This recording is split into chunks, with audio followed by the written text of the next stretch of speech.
이건 가짜예요. 크리스마스 이브날 트리에 불을 지른 동자승, 갑질 후원 회장을 얼어붙게 만든 동자승의 한 문장. 산사의 겨울은 소리 없이 찾아오지 않는다. 그것은 뼈를 애는 바람 소리와 함께 혹은 기와 지붕을 짓누르는 눈의 무게와 함께 들이닥친다. 월영사의 새벽은 유독 가혹했다. 해발 700m 고지 바람이 능선을 타고 내려와 가장 먼저 부딪히는 곳이 바로 월영사의 대웅전 처마 끝이었다. 평소라면 도량석 새벽 예불 전 목탁을 치며 도량을 도는 의식 소리만이 새벽의 푸르스름한 공기를 갈라놓아야 했다. 그러나 오늘은 달랐다. 고요해야 할 절 마당이 낯선 쇠붙이 부딪히는 소리로 소란스러웠다. 캉캉 끼익. 쇠망치로 철심을 박는 소리, 녹슨 경첩이 비명을 지르는 소리가 독경 소리를 집어삼키고 있었다. 주지인 명석 스님은 대웅전 옆 요사채 툇마루에 앉아 그 광경을 지켜보고 있었다. 낡은 회색 승복 위로 누비 조끼를 겹쳐 입었지만 스며드는 한기는 막을 길이 없었다. 그는 품 안에서 곰방대를 꺼내려다 멈칫했다. 도량 안에서 담배라니 젊은 시절의 은사 스님에게 들켰다면 불호령이 떨어졌을 일이다. 하지만 지금 마당꼴을 보면 곰방대 하나가 대수랴 싶었다. 조심해서 다루게. 그게 얼마짜리인 줄 아나? 날카로운 고함이 마당을 울렸다. 총무 소임을 맡은 법연 스님이었다. 그는 인부들에게 삿대질을 하며 안절부절 못하고 있었다. 법연의 시선이 머무는 곳에는 거대한 괴물 같은 것이 서 있었다. 높이가 좋기 5m는 되어 보이는 초록색 플라스틱 잎사귀를 덕지덕지 붙인 철제 구조물이었다. 사람들은 그것을 크리스마스 트리라고 불렀다. 산중에 웬 크리스마스 트리인가? 명석은 씁쓸하게 입맛을 다셨다. 모든 것은 한 달 전 시내 유지들이 모인 지역 발전 후원회에서 시작되었다. 군청 과장과 지역 건설사 사장, 그리고 몇몇 유력 인사들이 저를 찾아왔다. 명분은 그럴싸했다. 종교 간의 화합, 지역 아동을 위한 자비 나눔, 현대화된 사찰의 이미지 제고. 화려한 수식어들 뒤에 숨겨진 진짜 목적은 명확했다. 연말을 맞아 그들의 이름을 내건 행사가 필요했고 고즈넉하고 사진 잘 나오는 월영사 마당이 그 배경으로 낙점된 것이다. 절의 재정은 바닥을 드러내고 있었고 낡은 요사채 보수 공사비는 천문학적이었다. 법연은 이것이 기회라고 했다. 후원금과 협찬 물품 그리고 뉴스에 나갈 홍보 효과까지. 명석은 끝내 고개를 끄덕이고 말았다. 가난이 수행에 버실하지만 처마가 무너져 내리는 것을 보고만 있을 수는 없었기에. 스님, 저기 좀 보십시오. 기가 막히지 않습니까? 어느새 다가온 법연이 상기된 얼굴로 물었다. 땀이 송골송골 맺힌 이마를 닦으며 그는 자랑스레 트리 쪽을 가리켰다. 서울 백화점에서 쓰던 장식을 그대로 공수해 왔습니다. 저 꼭대기에 달 별은 순금도금을 한 겁니다. 최 사장님이 특별히 신경 써주셨지요. 도금이라.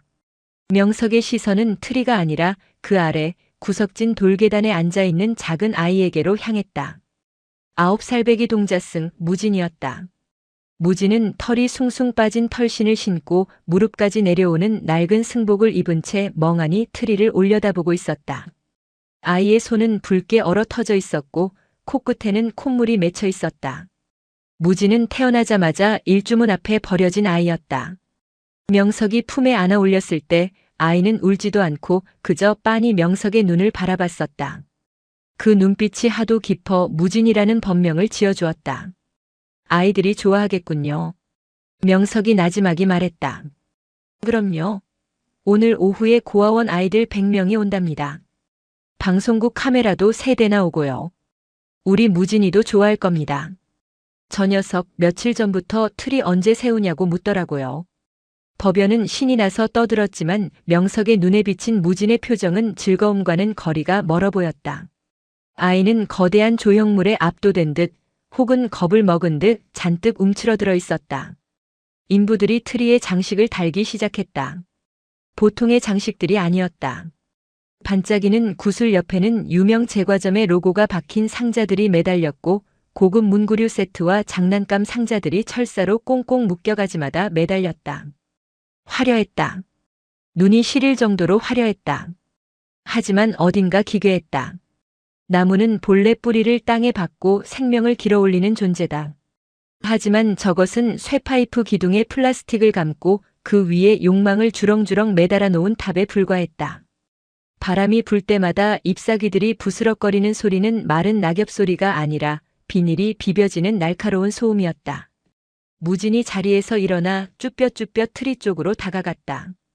아이의 시선이 화려하게 포장된 로봇 장난감 상자에 고정되었다. 산속 절에서만 자란 아이에게 그런 물건은 별세계의 보물이었으리라. 무진이 홀린 듯 손을 뻗었다. 손끝이 상자 모서리에 닿으려는 찰나였다. 어허, 손 떼면 안 된다. 법연의 목소리가 벼락처럼 떨어졌다. 무진은 화들짝 놀라 뒷걸음질 쳤다. 법연이 젠걸음으로 달려가 아이 앞을 막아섰다. 무진아, 이건 만지는 게 아니야. 하지만 스님, 저거 장난감. 그래, 장난감이지. 하지만 이건 부처님 오시는 날 연등 같은 거야. 눈으로만 보고 마음으로 공경하는 거지 함부로 손을 타면 부정 탄다. 그리고 저게 얼마짜리인지 아니? 내가 실수로 떨어뜨리기라도 하면 큰일 나. 법연의 논리는 궁색했지만 단호했다. 그는 품에서 코팅된 종이 한 장을 꺼내 인부에게 건넸다. 인부는 그것을 틀이 가장 잘 보이는 곳에 철사로 묶었다. 전시용 눈으로만 감상하세요. 파손 시 배상 책임이 있습니다. 절 마당 한복판에 세워진 자비 나눔 트리에는 배상 책임이라는 경고문이 가장 먼저 달렸다. 무진은 그 글자를 읽을 줄 알았다. 천자문을 떼고 반야심경을 외우는 아이였다. 배상이라는 단어의 뜻은 정확히 몰랐지만 그것이 절대 접근 금지라는 뜻임은 법연의 표정으로 알 수 있었다. 저녁 예불 준비나 하러 가거라. 손님들 오시면 차 나르는 것도 도와야 하고. 법연의 등 떠밀림에 무진은 고개를 푹 숙이고 돌아섰다. 아이의 작은 어깨가 유난히 처져 보였다. 명석은 그 뒷모습을 보며 혀를 찼다. 중노릇 시키려고 데려다 키운 게 아닌데. 오후가 되자 절은 시장 바닥처럼 변했다. 검은 세단들이 줄지어 산길을 올라왔고 양복 입은 사내들과 털코트를 입은 부인들이 경내를 가득 채웠다. 방송국 조명이 설치되고 굵직한 전선들이 뱀처럼 마당을 휘감았다. 고아원 아이들도 도착했다. 인솔 교사의 지시에 따라 줄을 맞춰 선 아이들의 표정은 굳어 있었다. 얇은 점퍼 하나의 의지에 산바람을 맞고 있는 아이들의 코와 귀는 빨갛게 얼어 있었다. 그들은 트리를 보고 환호성을 지르지 않았다. 그저 저 거대하고 번쩍거리는 물건이 자신들과는 상관없는 또 하나의 통제 수단이라는 것을 본능적으로 아는 듯 했다. 자, 여러분, 웃으세요. 춥지 않죠? 오늘 부처님과 예수님이 힘을 합쳐 여러분에게 큰 선물을 주시는 날입니다. 마이크를 잡은 사회자의 목소리가 스피커를 찢을 듯 울려 퍼졌다. 카메라 플래시가 터질 때마다 아이들은 조건반사적으로 입꼬리를 올렸다.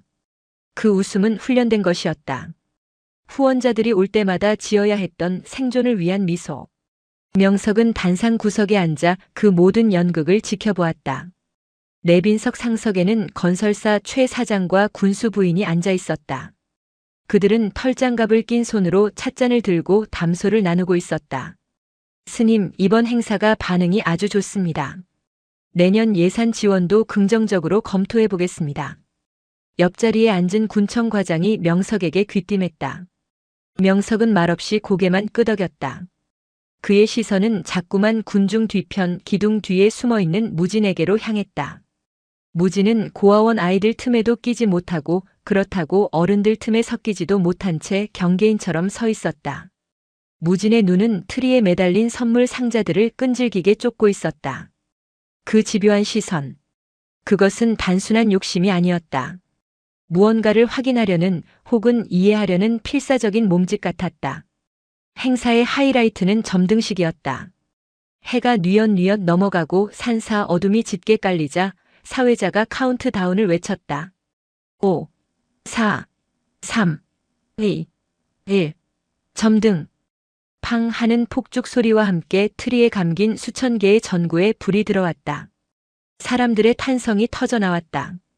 칠흑 같은 산속의 어둠 속에서 트리는 비현실적으로 빛났다. 마치 우주에서 떨어진 파편처럼 주변의 고즈넉한 풍경과 전혀 어울리지 않는 이질적인 빛 덩어리였다. 번쩍이는 불빛 아래서 후원자들은 아이들에게 다가가 악수를 하고 머리를 쓰다듬었다. 카메라 셔터 소리가 빗발쳤다. 자, 아이들에게 선물을 나눠주는 장면을 찍겠습니다. 대표 아동 앞으로 나오세요. 법연이 미리 선발해둔 고아원 아이 2명과 무진을 단상으로 이끌었다. 최 사장이 흐뭇한 미소를 지으며 무진에게 큼지막한 상자를 건네는 신용을 했다. 자, 여기 봐라.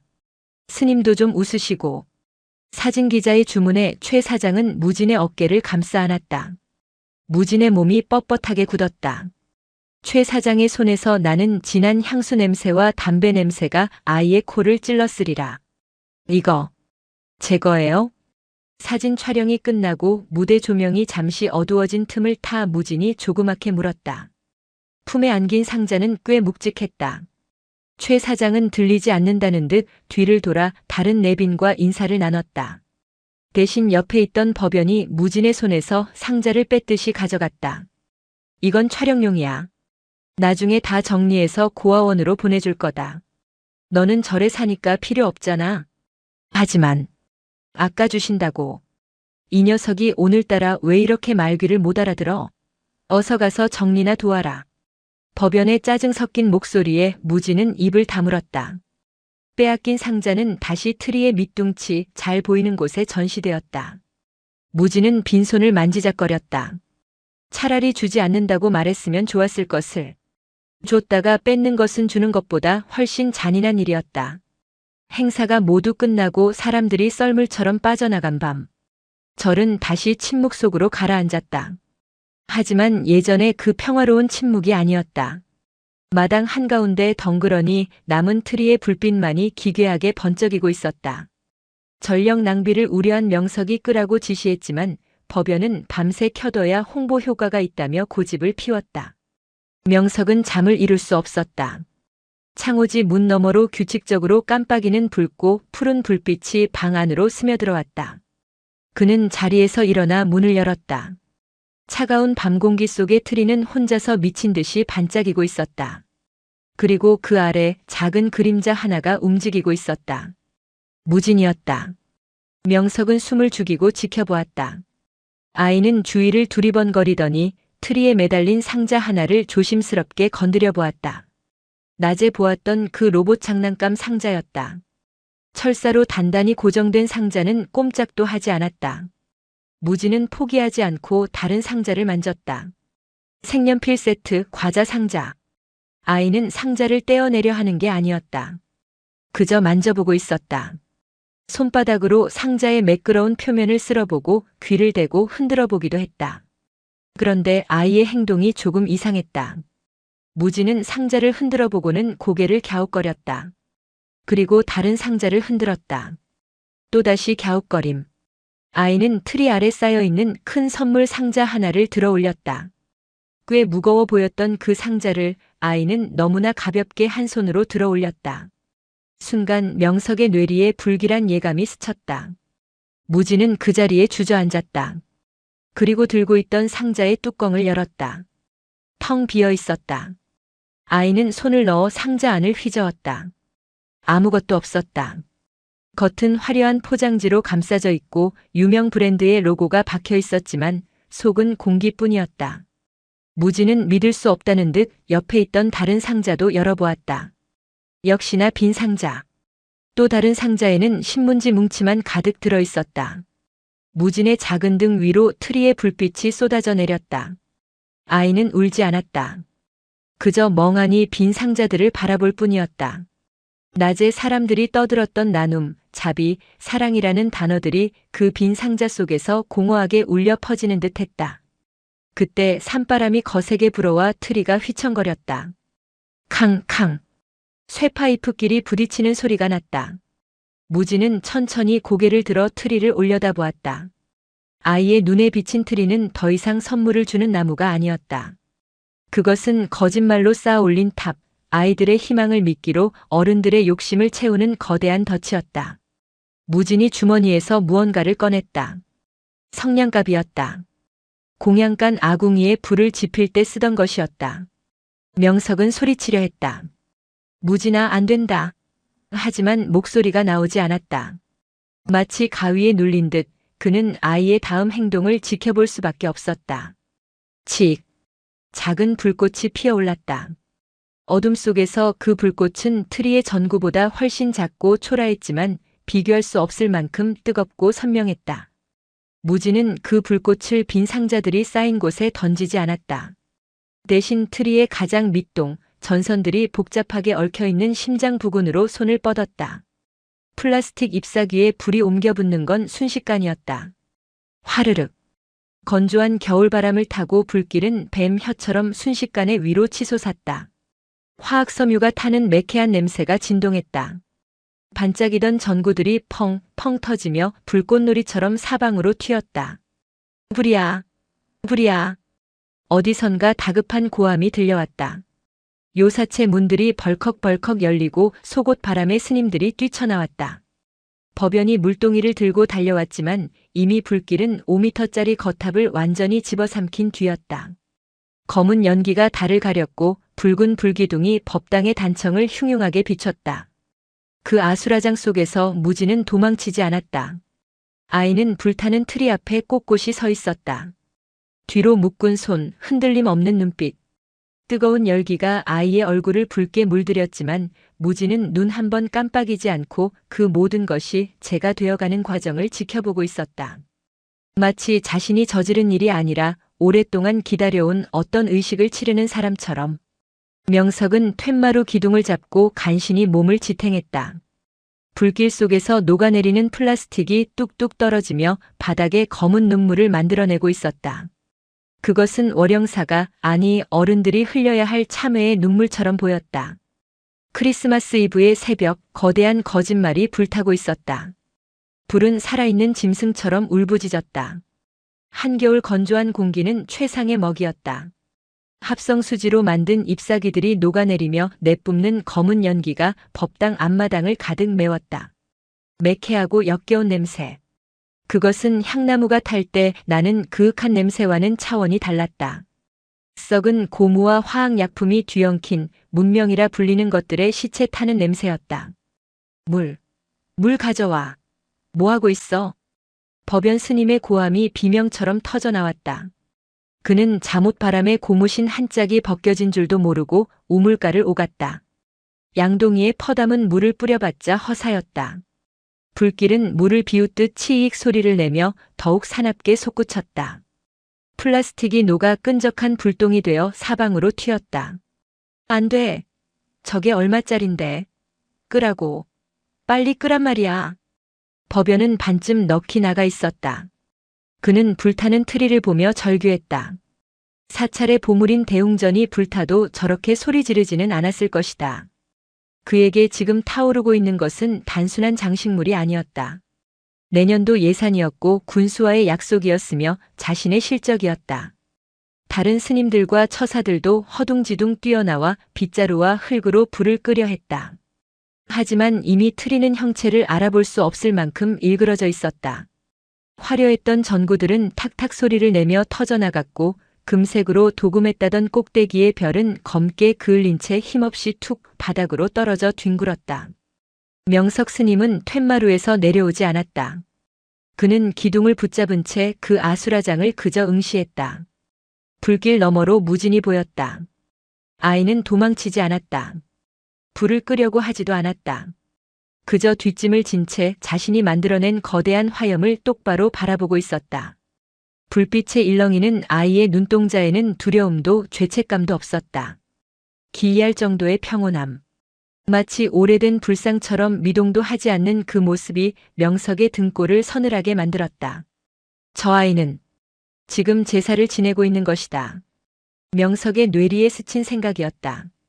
거짓된 것들을 태워 하늘로 보내는 가장 과격하고도 순수한 제사. 이윽고 뼈대만 남은 트리가 굉음을 내며 한쪽으로 기울어졌다. 쿵쿵. 시뻘건 불길이 잦아들고 검은 연기만이 뱀처럼 다리를 틀며 하늘로 올라갔다. 화려했던 트리는 흉측한 고철 덩어리가 되어 바닥에 처박혔다. 쇠파이프 골조가 열기에 휘어져 앙상한 갈비뼈처럼 드러났다. 그 아래 녹지 않고 남은 형형색색의 선물 상자 잔해들이 쓰레기처럼 널려 있었다. 빈 상자들. 타다 만 종이 박스들이 바람에 굴러다녔다. 정적이 찾아왔다. 거친 숨소리와 매캐한 연기만이 공간을 채웠다. 에이, 미친놈. 정막을 깬 것은 법연이었다. 그는 잿더미가 된 트리 앞에서 부들부들 떨고 있었다. 그의 시선이 천천히 무진에게로 향했다. 무진의 손에는 여전히 성냥갑이 들려 있었다. 법연이 짐승처럼 달려들었다. 내 놈이 제정신이냐? 짝. 거친 파열음과 함께 무진의 고개가 옆으로 돌아갔다. 법연의 손바닥이 아이의 뺨을 후려친 것이다. 무진은 휘청거렸지만 쓰러지지 않았다. 아이는 천천히 고개를 돌려 법연을 올려다보았다. 뺨이 붉게 부어올랐고 입가에 피가 맺혔지만 무진은 울지 않았다. 신음소리조차 내지 않았다. 말을 해. 왜 그랬어? 귀신이 씌었나? 여기가 어디라고 불장난질이야. 법연은 무진의 어깨를 잡고 거칠게 흔들었다. 아이의 작은 몸이 헝겊 인형처럼 흔들렸다. 주변에 모인 다른 스님들과 신도들도 경악에 찬 표정으로 웅성거렸다. 세상에 동자승이 불을 질렀대. 마가 끼어도 단단히 끼었지. 내일 아침에 군수님이랑 기자들 또 오기로 했는데 이걸 어째? 사람들의 입에서 나오는 말들은 걱정이 아니었다. 비난과 혐오 그리고 자신의 안위를 걱정하는 이기심이었다. 누구도 아이가 다치지 않았는지 묻지 않았다. 왜 그랬는지 진지하게 궁금해하지도 않았다. 그저 망쳐버린 행사와 수습해야 할 뒷감당에 대한 분노만이 그들을 지배하고 있었다. 이걸 어쩔 거야? 당장 몇 시간 뒤면 사람들이 몰려올 텐데. 후원사 사장님한테 뭐라고 변명해. 내가 책임질 거야? 이 거지 같은 놈 거둬줬더니 은혜를 원수로 갚아? 법연의 입에서 기어이 독설이 튀어나왔다. 거지 같은 놈. 평소 자애로운 척하며 머리를 쓰다듬던 손길 뒤에 숨겨져 있던 본심이었다. 무진은 여전히 침묵했다. 아이는 법연의 눈을 피하지 않았다. 그 눈빛이 너무나 맑고 깊어서 오히려 화를 내는 법연이 더 추악해 보일 지경이었다. 무진은 변명하지 않았다. 실수였어요 라거나 잘못했어요 라고 빌지도 않았다. 그저 입을 굳게 다물고 자신의 행위에 대한 책임을 온몸으로 받아내고 있었다.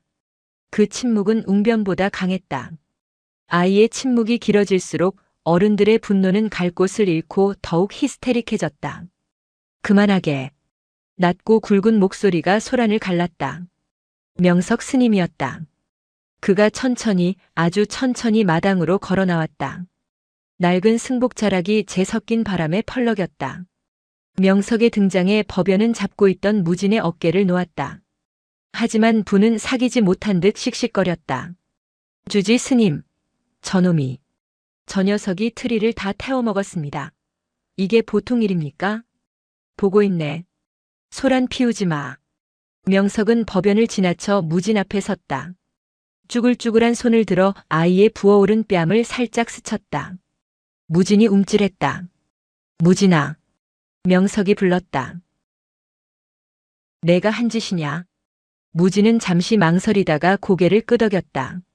아주 작지만 분명한 끄덕임이었다. 주변에서 탄식이 터져나왔다. 허이고 진짜라네. 쫓아내야 해. 절에 불 지르는 놈을 어떻게 둬? 명석은 뒤에서 들려오는 소음들을 손짓으로 제지했다. 그리고 다시 무진을 보았다. 이유가 있을 테지. 명석의 말은 질문이 아니었다. 확인이었다. 무진은 입술을 달싹였지만 이내 다시 닫았다. 지금 말해봤자 소용없다는 것을 아는 눈치였다. 불타버린 트리 잔의 옆에는 껍데기만 남은 선물 상자들이 뒹굴고 있었다. 명석의 시선이 그 빈 상자들에 잠시 머물렀다. 일단 법당으로 가자. 날이 밝으면 이야기를 듣겠다. 스님, 그냥 넘어갈 일이 아닙니다.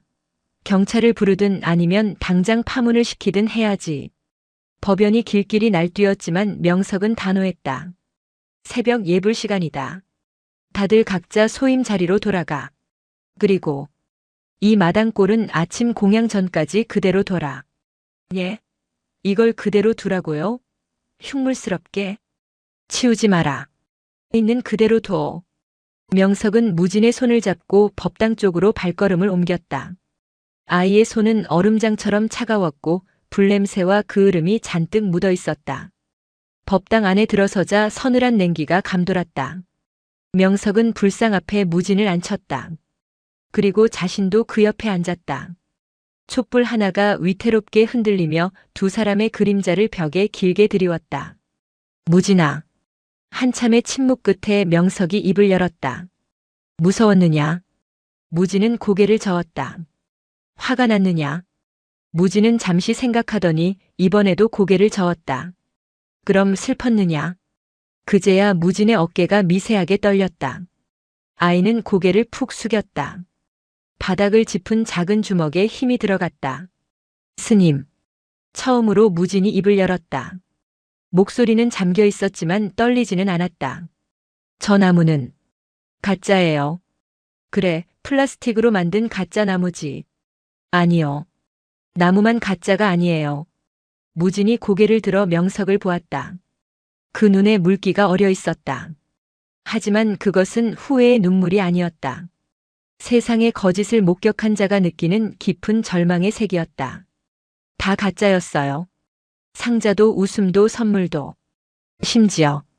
무진은 말을 잇지 못하고 입술을 깨물었다. 심지어?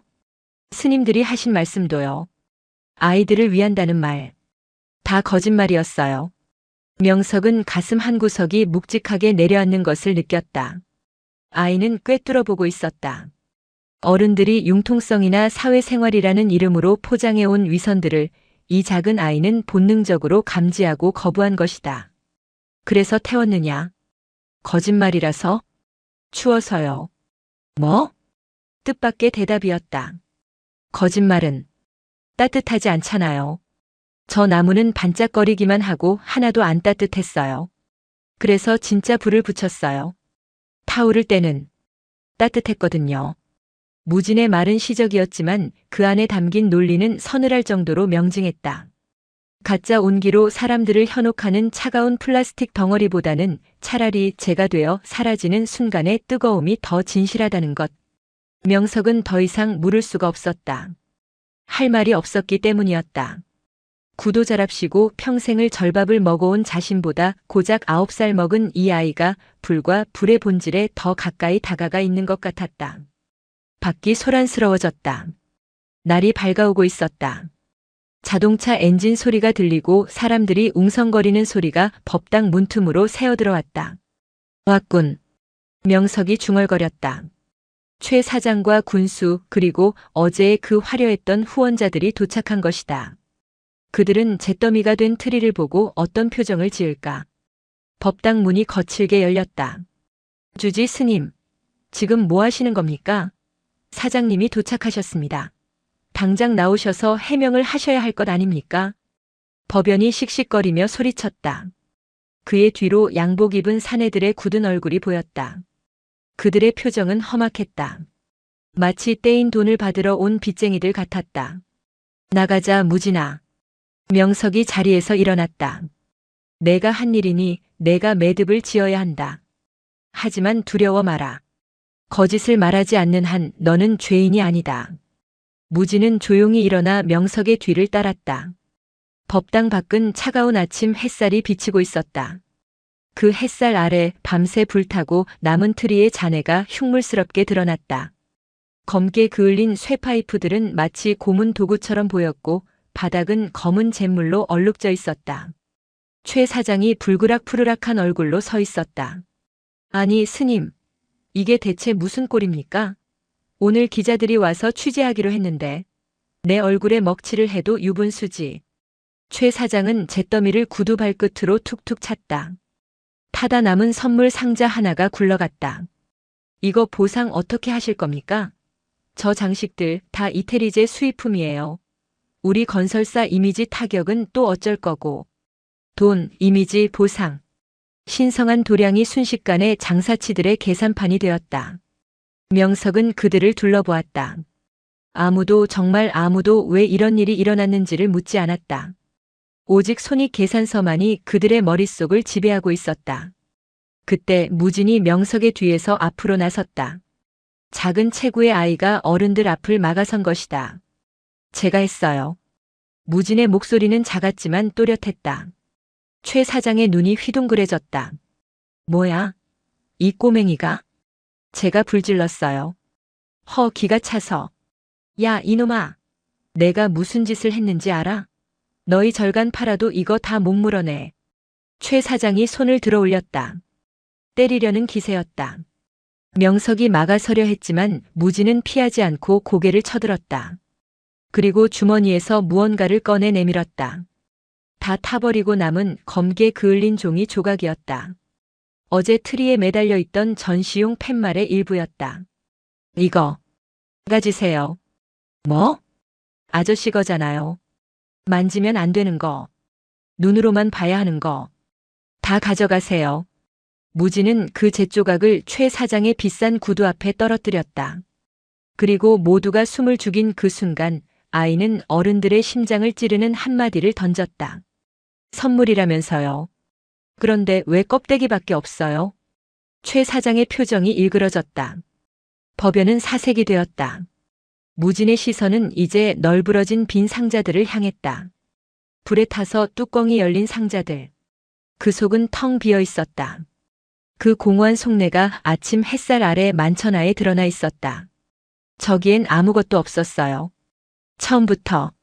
아이의 말에 신도들이 수군거리기 시작했다. 빈 상자라고? 설마 빈 박스를 매달아 놓은 거야? 세상에 아이들한테 선물 준다고 해놓고선. 분위기가 묘하게 변하기 시작했다. 분노의 화살이 무진에게서 어른들에게로, 트리를 세운 자들에게로 서서히 방향을 틀고 있었다. 마당은 거대한 법정이 되었다. 판사도 검사도 없었지만 그곳에 모인 사람들은 본능적으로 누가 피고석에 서야 하는지를 감지하고 있었다. 최 사장의 구두 앞에 떨어진 전시용 팻말 조각, 그리고 입을 벌린 채 텅 빈 속을 드러낸 선물 상자들. 그것들은 그 어떤 증언보다 강력한 증거물이었다. 아니, 그게 그러니까. 최 사장은 넥타이를 거칠게 풀어헤치며 말을 더듬었다. 조금 전까지의 위세 등등하던 기세는 온데간데 없었다. 그는 도움을 요청하듯 주변의 수행원들과 법연 스님을 둘러보았다. 하지만 법연은 시선을 피하며 마른 침만 삼키고 있었다. 신도들의 웅성거림이 파도 소리처럼 커졌다. 전시용이라니 그게 무슨 말입니까? 저게 다 가짜였단 말이에요? 우리 애기 죽이지 말라고 없는 살림에 보시금까지 냈는데. 배신감은 순식간에 전염되었다. 사람들은 불타버린 트리보다 그 트리가 품고 있던 기만에 더 큰 충격을 받은 듯 했다. 그때 군수 부인이 앞으로 나섰다. 밍크 코트를 걸친 그녀는 불쾌하다는 듯 코를 막으며 최 사장을 쏘아보았다. 최 사장님, 이게 사실입니까? 내용물은 없이 박스만 걸어놓은 거예요? 아이들한테 줄 선물이라고 해놓고? 아니, 사모님. 오해십니다. 이건 어디까지나 상징적인 의미로. 나중에 따로 물품을 사서 전달하려고 했지 저걸 직접 주려던 게 아니었습니다. 연출상 보기에 좋게 하려고. 연출? 아이들 마음을 가지고 연출을 해요? 군수 부인의 날카로운 지적에 최 사장의 얼굴이 불그락푸르락해졌다. 그는 궁지에 몰린 쥐처럼 이리저리 눈알을 굴리다가 다시 무진을 향해 화살을 돌렸다. 이봐요. 본질을 흐리지 맙시다. 중요한 건 저 꼬마 녀석이 방화를 저질렀다는 겁니다. 수천만 원짜리 기물을 파손하고 행사를 망쳤는데 지금 박스 빈 게 중요합니까? 최 사장의 고함이 마당을 울렸다. 논점을 흐리려는 뻔한 수작이었다. 하지만 무진은 미동도 하지 않았다. 아이는 어른들의 싸움을 구경하는 관찰자처럼 차분했다. 명석 스님이 한 걸음 앞으로 나왔다. 돈 이야기는 나중에 하시지요. 지금 이 아이가 묻지 않습니까? 명석의 목소리는 낮았지만 좌중을 압도하는 힘이 있었다. 그는 무진의 어깨에 손을 얹고 최 사장을 정면으로 응시했다. 선물이라면서 왜 껍데기뿐이었냐고 묻습니다. 아이의 물음에 먼저 답을 하는 게 어른된 도리 아니겠습니까? 최 사장은 입술을 깨물었다. 거참 스님까지 왜 이러십니까? 제가 말씀드렸지 않습니까? 보기 좋게 꾸미려다 보니 그때였다. 무진이 다시 입을 열었다. 누구 생일이에요? 뜬금없는 질문이었다. 최 사장이 인상을 찌푸렸다. 뭐? 오늘이요. 누구 생일이라서 이렇게 큰 파티를 하는 거예요? 무진의 눈동자가 최 사장을 뚫어지게 바라보았다. 그거야. 성탄절이니까 예수님 오신 날이고 또 부처님의 자비를 나누는 날이고. 최 사장은 얼버무렸다. 사실 그에게 오늘의 의미는 군수님이 참석하는 행사일 그 이상도 이하도 아니었다. 그런데요. 무진이 말을 이었다. 생일은 그 사람이 주인공이잖아요. 그런데 왜 주인공 자리는 비어 있고 아저씨 이름이랑 회사 이름만 적혀 있어요? 정적이 흘렀다. 무진은 불타버린 트리 잔해 속에 나뒹구는 플라스틱 판 하나를 가리켰다. 열기에 녹아 일그러졌지만 후원 대성건설 최달수라는 글자는 선명하게 남아 있었다. 그 판은 예수나 부처의 이름보다 훨씬 크고 화려하게 장식되어 있었다. 저건 그냥 후원 표시고 주인공은 없는데 손님들이 자기 이름표만 걸어놓고 잔치를 했어요. 그리고 아이들한테는 빈 상자를 주면서 고마워하라고 했어요. 무진의 목소리는 건조했다. 비난조가 아니었다. 그저 이해할 수 없는 현상에 대해 묻는 순수한 호기심이었다. 그래서 더 아팠다. 제사는 무진이 덧붙였다. 제사는 귀신이라도 와서 밥을 먹잖아요. 이건 제사보다 못해요. 아, 누군가 낮은 탄식을 내뱉었다. 제사보다 못하다. 죽은 조상을 모시는 의식조차 정성을 다하는데 산 아이들과 성인을 모신다는 행사가 고작 껍데기뿐인 광고판이었다는 사실이 아이의 입을 통해 적나라하게 해부되었다. 최 사장은 더 이상 반박하지 못했다. 그의 입이 뻐끔거렸지만 소리는 나오지 않았다. 그는 자신이 세운 거대한 탑이 고작 9살짜리 동자승의 말 몇 마디에 모래성처럼 무너져 내리는 것을 지켜봐야 했다. 기자 중 한 명이 카메라를 들었다. 셔터 소리가 정적을 깼다. 찰칵. 그 소리는 마치 판결을 내리는 망치 소리처럼 들렸다. 피사체는 불탄 트리가 아니었다. 낭패감에 젖은 최 사장의 얼굴과 그를 바라보는 동자승의 뒷모습이었다. 결국 행사는 취소되었다. 아니, 정확히 말하면 공중분해되었다. 최 사장은 씩씩거리며 돌아갔다. 그는 떠나기 전 명석 스님에게 삿대질을 하며 으름장을 놓았다. 두고 봅시다. 이번 일 절대 그냥 안 넘어갑니다. 내년 예산? 꿈도 꾸지 마시오. 절간 문 닫게 만들어버릴 테니까. 검은 세단들이 흙먼지를 일으키며 산길을 내려갔다. 군수 부인도 지역 유지들도 쫓기듯 자리를 떴다. 그들이 떠난 자리는 폐허처럼 황량했다. 북적거리던 사람들의 소음이 사라지자 산사의 차가운 바람 소리만이 다시 마당을 채웠다. 법연 스님은 대웅전 계단에 주저앉아 있었다. 그는 넋이 나간 사람처럼 허공을 응시했다. 망했습니다. 다 망했어요. 이제 요사체 보수는 무슨 돈으로 합니까? 신도들도 다 떨어져 나갈 겁니다. 법연은 울먹였다. 그의 절망은 진심이었다. 방법이 잘못되었을지언정 그 역시 저를 살려보겠다는 일념이었음을 명석은 알고 있었다. 명석은 법연의 옆에 조용히 앉았다. 법연아, 말씀 마십시오. 주지 스님도 원망스럽고 저 맹랑한 무진이 녀석도 꼴 보기 싫습니다. 우리가 가난한 건 죄가 아니다. 하지만 비겁한 건 죄야. 명석은 품에서 낡은 염주를 꺼내 돌렸다. 우리는 저 아이에게 보여줄 걸 준비하지 않았어. 그저 남에게 보여줄 것만 준비했지. 무진이가 태운 건 트리가 아니라 우리의 욕심이었다. 그깟 철학 같은 소리, 당장 비 새는 지붕을 막아주진 않습니다. 법연이 버럭 소리를 질렀다. 하지만 명석은 흔들리지 않았다. 지붕이 새면 그릇을 받치면 된다. 하지만 마음이 새면 무엇으로도 막을 수 없어. 오늘 우리는 바닥을 본 게야. 차라리 잘 됐다. 바닥을 쳐야 다시 싸울 수 있으니. 명석은 자리에서 일어났다. 그리고 빗자루를 들었다. 치우자. 흉물을 치우고 원래 있어야 할 마당으로 되돌려 놓자. 명석이 묵묵히 빗질을 시작했다. 잿가루와 플라스틱 조각들이 빗자루 끝에 쓸려 나갔다. 처사들과 다른 스님들도 하나둘 빗자루와 삽을 들고 나왔다. 누구도 말을 하지 않았다. 사각. 빗자루질 소리만이 규칙적으로 들려왔다. 무지는 구석에서 그 모습을 지켜보고 있었다. 아이는 돕지 않았다. 어른들이 자신들의 배설물을 스스로 치우는 과정을 끝까지 지켜보는 것이 자신의 역할이라고 생각하는 듯했다. 오후가 되자 트리의 잔해는 트럭에 실려 나갔다. 거대한 쇠파이프 기둥이 뽑혀 나가자 마당 한가운데에 휑한 구멍이 생겼다. 흙이 파헤쳐진 상처 같은 구멍. 하지만 그 구멍을 통해 비로소 뒤편의 산 능선과 하늘이 온전히 보였다. 가려져 있던 풍경이 다시 제자리를 찾은 것이다. 해질 무렵 고아원 인솔 교사가 다시 저를 찾았다. 그녀의 손에는 작은 종이 상자가 들려 있었다. 스님. 그녀는 쭈뼛거리며 명석에게 다가왔다. 무슨 일이시오? 아이들은 잘 돌아갔소? 네. 저기, 이거. 그녀는 상자를 내밀었다. 아이들이 무진이 주라고 해서요. 명석이 상자를 열어보았다. 그 안에는 꼬깃꼬깃한 색종이들, 먹다 남은 과자 봉지를 접어 만든 딱지, 그리고 삐뚤빼뚤한 글씨로 쓴 편지들이 들어있었다.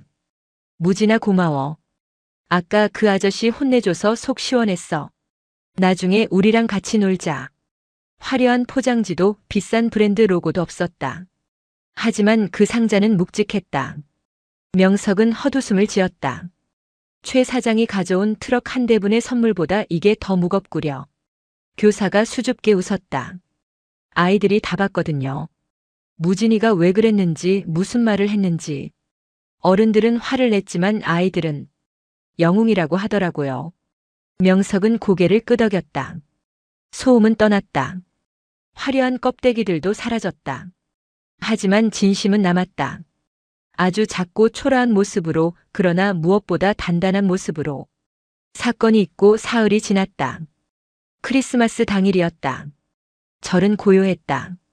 후원도 끊기고 발길도 뚝 끊겼다. 법연 스님은 여전히 방에 틀어박혀 나오지 않았다. 하지만 절 안의 공기는 달라져 있었다. 무겁고 칙칙하던 공기 대신 무언가 투명하고 가벼운 기운이 감돌았다.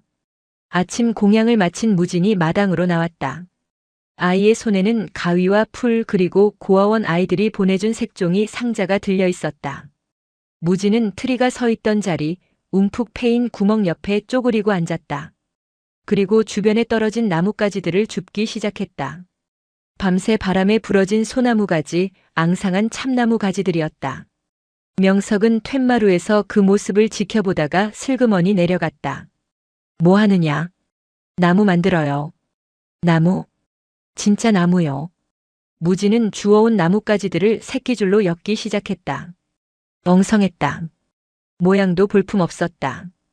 위로 갈수록 좁아지는 트리의 형태가 아니라 제멋대로 뻗은 빗자루 같은 모양새였다. 무진은 그 가지들을 엮어 파헤쳐진 구멍에 꽂고 흙을 다져 세웠다. 겨우 무릎 높이 남짓한 앙상한 잡동사니 나무였다. 이게 틀이냐? 명석이 웃음을 참으며 물었다. 아직 아니에요. 무진은 상자를 열었다. 그리고 색종이를 오리기 시작했다. 별 모양, 동그라미 모양, 세모 모양. 가위질이 서툴러 모양이 삐뚤빼뚤했다. 아이는 종이 뒷면에 무언가를 적었다. 배고프지 않게 해주세요. 엄마 보고 싶어요. 주지 스님 감기 낫게 해주세요. 무진은 그 종이들을 실에 묶어 나뭇가지에 매달았다. 바람이 불자 종이들이 파르르 떨렸다. 스님도 하나 쓰세요. 무진이 색종이 한 장을 내밀었다. 명석은 잠시 망설이다가 먹물을 찍은 붓을 들었다. 그는 화려한 문구 대신 딱 한 글자를 적었다. 빈. 비움. 욕심을 비우고 허식을 비우고 거짓을 비운 자리. 그 빈자리가 있어야 비로소 진심이 채워질 수 있다는 뜻이었다. 오후가 되자 신기한 일이 벌어졌다. 소문을 들은 마을 아이들이 하나둘절로 올라왔다. 고아원 아이들도 인솔 교사의 손을 잡고 나타났다. 아이들의 주머니에서는 온갖 잡동사니들이 쏟아져 나왔다. 담뱃갑 속 은박지를 벗겨 만든 별, 사탕 껍질을 꼬아 만든 리본, 짝 이른 양말, 다 쓴 볼펜 껍데기. 어른들의 눈에는 쓰레기처럼 보이는 것들이 아이들의 손을 거쳐 장식품이 되었다. 이거 내가 만든 거야. 내 소원은 비밀이야, 보지 마. 아이들은 까르르 웃으며 앙상한 나뭇가지에 살을 붙여나갔다. 가지가 무게를 이기지 못하고 휘어지자 아이들은 돌을 괴어 받쳐 주었다. 나무는 점점 기괴하면서도 아름다운 모습으로 변해갔다. 알록달록한 쓰레기들의 탑. 하지만 그 어떤 백화점 트리보다 생동감이 넘쳤다. 해질 무렵 법연 스님이 방문을 열고 나왔다. 며칠 사이 수척해진 얼굴이었다. 그는 마당의 소란스러움에 인상을 찌푸리며 다가오다가 멈칫했다. 그의 눈에 비친 것은 쓰레기 더미가 아니었다. 아이들의 웃음소리와 그 중심에 서 있는 무진의 환한 얼굴이었다. 무진은 웃고 있었다. 절에 온 지 9년 만에 처음 보는 저렇게 활짝 핀 웃음이었다. 법연은 멍하니 그 광경을 바라보았다. 자신이 수천만 원을 들여 세우려 했던 아이들을 위한 축제가 돈 한 푼 들이지 않은 이곳에서 완성되어 있었다. 법연아. 명석이 불렀다. 이리 와서 이것 좀 달아라. 내 키가 안 닿는구나. 명석은 무진이 만든 가장 큰 종이 별을 법연에게 건넸다. 은박지를 여러 겹붙여 만든 조잡하지만 빛을 받으면 제법 번쩍거리는 별이었다. 법연은 떨리는 손으로 별을 받아들었다. 그는 천천히, 아주 천천히 아이들 틈으로 들어갔다. 아이들이 길을 터주었다. 법연은 엉성한 나무의 가장 높은 가지에 까치발을 하고 별을 매달았다. 와! 아이들이 박수를 쳤다. 법연의 눈시울이 붉어졌다. 그는 자신이 잃어버렸던 것이 무엇인지 그제야 깨달았다. 어둠이 내렸다. 전구는 하나도 없었다. 하지만 달빛이 은박지 별에 반사되어 은은하게 빛났다. 하얀 눈이 내리기 시작했다. 눈송이가 종이 장식들 위에 내려앉으며 세상에서 가장 포근한 장식이 되어주었다. 무진이 나무 아래 앉아 물었다. 스님, 이번엔 진짜 같아요? 명석은 무진의 머리를 쓰다듬으며 대답했다. 그래. 이것이야말로 진짜다. 불타지 않는 나무야. 마음으로 심은 나무는 불에 타지 않는다. 그날 밤 월영사의 마당에는 전기도 협찬도 가식도 없는 오직 사람의 온기로만 밝혀진 가장 초라하고 가장 위대한 트리가 서 있었다. 축제가 끝난 뒤의 정막은 예전보다 더 무거웠다. 월영사는 고립되었다. 후원을 약속했던 기업들은 등을 돌렸고 군청의 지원금도 보류되었다는 통지서가 날아왔다. 전화기는 먹통이 된 듯 울리지 않았다. 대웅전의 우풍은 매서웠다. 기름 보일러를 돌릴 돈이 아까워 법연 스님은 낮에는 보일러를 끄고 지냈다. 그는 요사채 방바닥에 배를 깔고 엎드려 장부를 뒤적였다. 빨간 줄이 그어진 숫자들 뿐이었다. 이번 달 전기세도 간당간당합니다. 쌀도 2가마니밖에 안 남았고요. 법연의 투덜거림에도 명석 스님은 묵묵히 차만 우려냈다. 찻잔에서 피어오르는 김만이 방 안의 냉기를 잠시 잊게 해주었다. 굶어 죽지는 않는다. 산입에 거미줄 치는 법은 없어. 스님은 태평하십니다. 당장 정초 기도 접수도 반 토막이 났어요. 사람들이 불난절이라고 재수 없다고 안 온답니다. 법연은 한숨을 푹 쉬었다. 그의 말이 틀린 것은 아니었다. 마을에는 흉흉한 소문이 돌았다. 동자승이 미쳐서 불을 질렀다더라, 주지가 돈을 횡령해서 천벌을 받았다더라 하는 식의 헛소문들이 살을 붙여 떠돌아다녔다. 하지만 소문은 양날의 검이었다. 흉한 소문을 듣고 발길을 끊는 이들이 있는가 하면 기이한 소문에 이끌려 찾아오는 이들도 있었다. 오후 늦게 낯선 남자 하나가 일주문을 들어섰다. 낡은 등산 점퍼 차림의 중년 사내였다. 그는 등산객 같기도 하고 도망자 같기도 했다. 사내는 대웅전에 들르지도 않고 곧바로 마당 한가운데로 향했다. 무진과 아이들이 만든 종이 나무 앞이었다. 사내는 한참 동안 그 볼품없는 나무를 바라보았다. 바람에 펄럭이는 색종이 조각들, 은박지, 별, 깨진 플라스틱으로 만든 장식들. 화려함이라고는 찾아볼 수 없는 쓰레기와 동심이 뒤섞인 기괴한 조형물이었다. 무진이 빗자루질을 하다가 사내를 쳐다보았다. 아저씨, 누구세요? 사내는 대답 대신 나무를 가리켰다. 이게 그 나무니? 네. 가짜를 태우고 다시 심었다는 그 나무.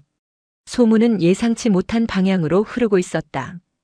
방화가 아니라 가짜를 태웠다는 이야기가 아름아름 퍼져나간 모양이었다. 사내는 주머니에서 꼬깃꼬깃한 지폐 몇 장을 꺼냈다. 그리고 주변을 두리번거리더니 나무 밑동에 놓인 돌멩이 아래에 돈을 끼워 넣었다. 부처님한테 드리는 거 아니에요. 그냥 나무한테 주는 거다. 사내는 그 말만 남기고 황급히 몸을 돌렸다. 그의 눈가는 붉게 충혈되어 있었다. 무지는 사내가 남기고 간 돈을 보았다. 10,000원짜리 3장. 그리고 돈과 함께 접혀있는 쪽지 하나가 보였다. 부도나고 도망치고 싶었습니다. 빈 상자라는 말이 제 목숨 같아서 보러 왔습니다. 그는 빈 껍데기만 남은 자신의 삶을 확인하러 왔다가 쓰레기로 만든 별을 보고 돌아간 것이다. 그날 이후 드문드문 낯선 발길이 이어졌다. 그들은 관광객처럼 떠들썩하게 사진을 찍지 않았다. 조용히 와서 나무를 보고 가지고 있던 사탕이나 동전, 혹은 자신이 쓰던 볼펜 같은 것들을 나무에 매달고 갔다. 어떤 여자는 죽은 아이의 베네쩌고리 단추를 매달았고 어떤 노인은 낡은 염주를 걸어두었다. 나무는 점점 더 기괴해졌지만 동시에 점점 더 무거워졌다. 그것은 누군가의 사연들이, 말하지 못한 고통들이 켜켜이 쌓여가는 무게였다. 겨울은 깊어갔다. 눈은 그치지 않고 내렸다. 월영사의 식탁은 초라해졌다. 반찬 가짓수가 줄었고 국은 묽어졌다. 무지는 공양간에서 행자 노릇을 톡톡히 했다. 꽁꽁 언 배추를 씻고 아궁이에 불을 지폈다. 손등이 트고 갈라져 피가 배어나왔지만 아이는 불평하지 않았다. 오히려 자신이 저지른 일 때문에 절이 어려워졌다는 것을 알기에 더 부지런히 움직였다. 어느 날 저녁 법연 스님이 무진을 불렀다. 무진아. 네, 스님. 법연은 방 아랫목에 앉아 있었다. 보일러를 끈 방은 냉골이었다. 법연은 자신의 누비 승복을 벗어 무진에게 던져주었다. 입어라. 스님은요? 난 열이 많아서 괜찮다. 너 감기 걸리면 병원비가 더 들어. 약값 아까우니까 입으라는 거다. 말은 퉁명스러웠지만 승복에는 법연의 체온이 남아있었다. 무진은 헐렁한 승복을 껴입었다. 따뜻했다. 법연은 헛기침을 하며 시선을 돌렸다. 너 그 나무 언제까지 둘 거냐? 왜요? 지저분하잖아. 바람 불면 쓰레기 날아다니고. 이제 치울 때도 되지 않았냐? 법연은 여전히 그 종이 나무가 마음에 들지 않는 눈치였다. 사찰에 격 떨어지게 쓰레기를 쌓아놨다는 생각이 지워지지 않는 듯 했다. 안 돼요. 무진이 단호하게 말했다. 왜 안 돼? 아직 덜 찼어요. 뭐가? 사람들 마음이요. 무진은 방문을 열고 밖을 내다보았다. 어둠 속에서 종이 나무가 희미하게 흔들리고 있었다. 저기 매달린 건 쓰레기가 아니에요. 사람들이 버리고 간 마음들이에요. 무거워서 못 들고 가는 것들을 저기에 걸어두고 간 거예요. 저걸 치우면 그 사람들이 다시 무거워지잖아요. 법연은 말문이 막혔다. 그는 무진을 빤히 쳐다보았다. 이 녀석은 대체 누구인가? 9살 아이의 입에서 나올 말이 아니었다. 법연은 문득 자신이 부끄러워졌다. 자신은 평생 불경을 외우면서도 사람들의 보시금 봉투 두께만 가늠했는데 이 아이는 사람들이 버리고 간 고통의 무게를 재고 있었다. 채. 꿈보다 해몽은 좋다니까. 법연은 돌아누우며 이불을 머리끝까지 뒤집어 썼다. 하지만 무지는 들었다. 이불 속에서 들려오는 법연의 훌쩍이는 소리를. 그날 밤 법연은 몰래 일어나 보일러 온도를 조금 올렸다. 기름값이 문제가 아니었다. 아이가 추운 게 싫었을 뿐이다. 다음 날 아침 공양간에 작은 소동이 일어났다. 밥을 하려고 쌀독을 열었는데 바닥이 보였다. 쥐가 파먹은 흔적도 있었다. 공양주 보살님은 난감한 표정으로 서 있었다. 스님, 쌀이 다 떨어졌습니다. 오늘 아침은 죽을 쑤어야겠는데요. 명석 스님이 들어왔다. 상황을 본 그는 담담하게 고개를 끄덕였다. 그리하세요. 죽이면 어떻습니까? 따뜻하면 그만이지. 그때 무진이 자신의 밥그릇을 들고 왔다. 아이는 밥그릇에 담긴 얼마 안 되는 쌀을 쌀독에 다시 부었다. 이게 뭐냐? 제 밥이에요. 어제 남겨둔 거. 왜 안 먹고? 새들 주려고요. 근데 새들도 배부르면 날지 못하니까 우리가 먹고 힘내서 기도하는 게 나을 것 같아서요. 무진의 엉뚱한 말에 공양주 보살이 웃음을 터뜨렸다. 명석도 희미하게 미소 지었다. 그날 아침 월영사 식구들은 묽은 흰 쌀죽을 나눠 먹었다. 반찬은 짠지 하나뿐이었지만 숟가락 부딪히는 소리는 그 어느 때보다 경쾌했다. 빈 상자 속의 허기보다 꽉 찬 죽 한 그릇의 온기가 그들을 채웠다.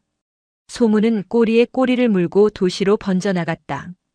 인터넷 커뮤니티와 SNS에 사진 한 장이 올라왔다. 가짜 트리 태우고 쓰레기로 만든 진짜 트리. 누군가 올린 그 사진은 묘한 반향을 일으켰다. 화려한 백화점 트리에 피로감을 느끼던 사람들, 연말에 들뜬 분위기 속에서 오히려 소외감을 느끼던 사람들이 그 사진에 반응했다. 주말이 되자 절 입구가 북적거리기 시작했다. 이번에는 양복 입은 사장님들이나 밍크 코트 입은 사모님들이 아니었다. 취업에 실패한 청년, 이혼 서류를 접수한 부부, 가게 문을 닫은 자영업자. 삶의 겨울을 지나고 있는 사람들이었다. 그들은 등산 가방에 각자의 쓰레기를 담아왔다. 누군가는 찢어버린 합격 통지서를, 누군가는 깨진 결혼사진 조각을, 누군가는 폐업 신고서를 가져왔다. 그리고 그것들을 주섬주섬 꺼내 무진의 나무에 매달았다. 이것도 받아주시나요? 한 청년이 무진에게 물었다. 그는 낡은 운동화 끈을 들고 있었다. 무진은 고개를 끄덕이며 가장 튼튼한 나뭇가지를 가리켰다. 저기에 매달면 안 떨어져요. 나무는 이제 나무의 형체를 알아볼 수 없을 정도로 부풀어 올랐다. 온갖 잡동사니들이 뒤엉켜 마치 거대한 둥지처럼 보였다. 아름답지 않았다. 오히려 기괴하고 슬펐다. 하지만 사람들은 그 앞에서 합장을 하고 눈물을 흘렸다. 대웅전 불전함에는 돈 대신 편지들이 쌓여갔다. 살고 싶어서 왔습니다. 여기 와서 짐을 덜고 갑니다. 고맙습니다. 빈 상자가 아니라고 말해줘서. 명석 스님은 법당 마루에 앉아 그 광경을 지켜보았다. 법연이 헐레벌떡 뛰어왔다. 주지 스님, 큰일 났습니다. 또 무슨 일이냐? 이번엔 불이라도 났느냐? 아니요, 그게 아니라 사람들이 공양미를 들고 옵니다. 트럭으로요. 절 아래 마을 청년들이 트럭에 쌀가마니를 싣고 올라오고 있었다. 절에 오는 손님들이 늘어나자 마을 식당과 가게들도 덩달아 장사가 잘 되었고 그 고마움을 표시하러 온 것이다. 그리고 이것 좀 보십시오. 법연이 내민 것은 신문이었다. 지역 신문 일면에 월영사의 나무 사진이 대문짝만하게 실려 있었다. 제목 욕망을 태운 자리, 상처가 꽃이 되다. 기사는 담담했다. 동자승의 방화 사건을 저항과 순수의 시각으로 해석했고 이 초라한 트리가 현대인들에게 어떤 위로를 주는지 분석했다. 전화통에 불이 났습니다. 방송국에서도 오겠답니다. 이번엔 예능이 아니라 다큐멘터리 팀이래요. 법연의 목소리는 들떠 있었지만 예전처럼 탐욕스럽지는 않았다. 그는 자신이 지키려 했던 것이 돈이 아니라 이 절의 존재 이유였음을 어렴풋이 깨닫고 있었다. 해가 질 무렵 무진은 나무 아래 앉아 있었다. 수만 가지의 사연들이 매달린 나무는 바람이 불 때마다 웅웅거리는 소리를 냈다. 마치 수많은 사람의 기도가 합창하는 것 같았다. 무겁지 않니? 명석이 다가와 물었다. 아니요. 무진이 고개를 저었다. 서로 붙잡아주고 있어서 괜찮아요. 혼자면 무거운데 같이 매달려 있으니까 안 무거워요. 무진은 색종이 하나를 만지작거렸다. 스님. 그래. 저기. 진짜 별이 떴어요. 무진의 손가락 끝을 따라 시선을 올리니 종이와 쓰레기들이 뒤엉킨 나무 꼭대기 너머 칠흑 같은 밤하늘에 샛별 하나가 유난히 밝게 빛나고 있었다. 도구만 가짜 별이 떨어진 자리에 아무도 소유할 수 없는 진짜 별이 떠오른 것이다. 명석은 합장을 했다. 불탄재 위에서 가장 낮고 천한 것들이 모여 가장 높은 곳을 향해 손을 뻗고 있었다. 그래. 저게 진짜다. 월영사의 밤은 더 이상 어둡지 않았다. 사람들의 상처가 모여 만든 빛이 산사를 은은하게 비추고 있었다. 시간은 공평했다. 화려한 플라스틱 트리도, 아이들의 진심이 담긴 종이 트리도 시간의 부식 앞에서는 속수무책이었다. 폭설이 내린 후 날씨가 풀렸다가 다시 얼어붙기를 반복했다. 마당에 세워진 기괴한 나무는 이제 흉물이 되어가고 있었다. 눈에 젖은 색종이들은 곤죽이 되어 늘어졌고 은박지 별은 녹슨 철사 때문에 붉은 눈물을 흘렸다. 사람들이 매달고 간 운동화 끈은 삭아서 끊어질 듯 위태로웠고 편지들은 잉크가 번져 알아볼 수 없게 되었다. 썩는 냄새가 났다. 나무 사이사이에 끼워둔 과자나 사탕 같은 음식물들이 산짐승과 벌레를 불렀다. 까마귀들이 몰려와 나뭇가지를 쪼아댔고 그때마다 간신히 매달려 있던 누군가의 소원들이 바닥으로 툭툭 떨어졌다. 이거 아무래도 위험해 보입니다. 법연 스님이 걱정스러운 눈으로 나무를 올려다보았다. 나무는 물을 먹어 잔뜩 불어 있었고 무게 중심이 한쪽으로 쏠려 금방이라도 쓰러질 것 같았다. 사람들이 지나가다가 덮치기라도 하면 큰일입니다. 이제 그만 철거하는 게 어떻겠습니까? 명석 스님은 대답 대신 무진을 바라보았다. 무진은 툇마루에 앉아 묵묵히 나무를 보고 있었다. 아이의 표정은 어두웠다. 자신이 시작한 일이 사람들이 맡기고 간 마음들이 썩어가는 과정을 지켜보는 건 고역이었으리라. 무진아. 명석이 불렀다. 네. 어찌하면 좋겠느냐.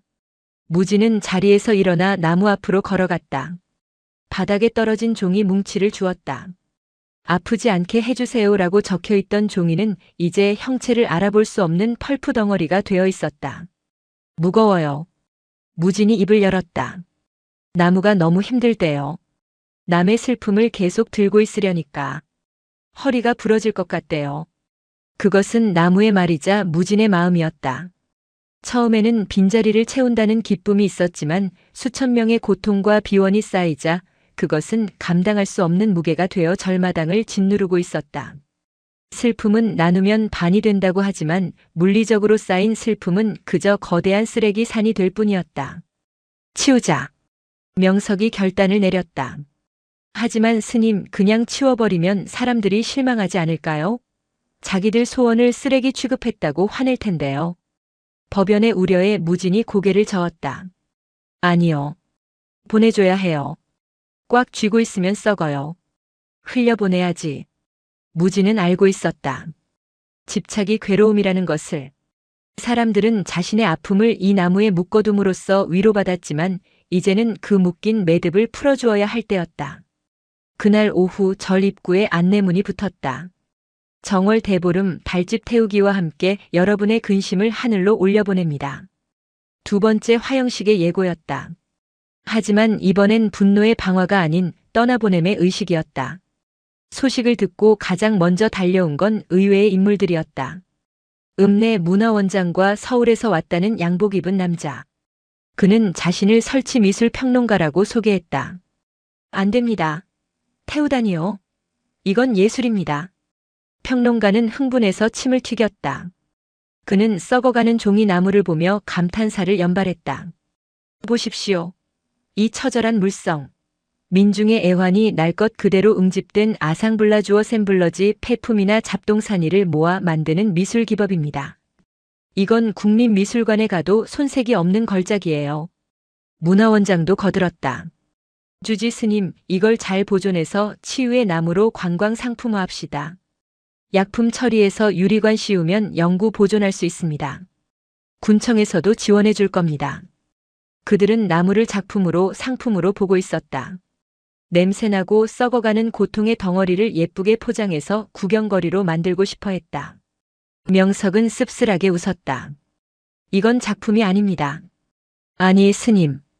예술이 별겁니까? 사람 마음 움직이면 예술이지. 이건 배설물입니다. 명석의 단호한 말에 평론가의 눈이 휘둥그레졌다. 네. 배설물이요? 사람들이 마음속에 맺힌 응어리를 토해놓고 간 것입니다. 토사물을 박제해서 전시해두면 그게 보기 좋습니까? 냄새만 나지. 하지만 이 역사적인 의미를. 그때 무진이 끼어들었다. 아이의 손에는 빗자루가 들려 있었다.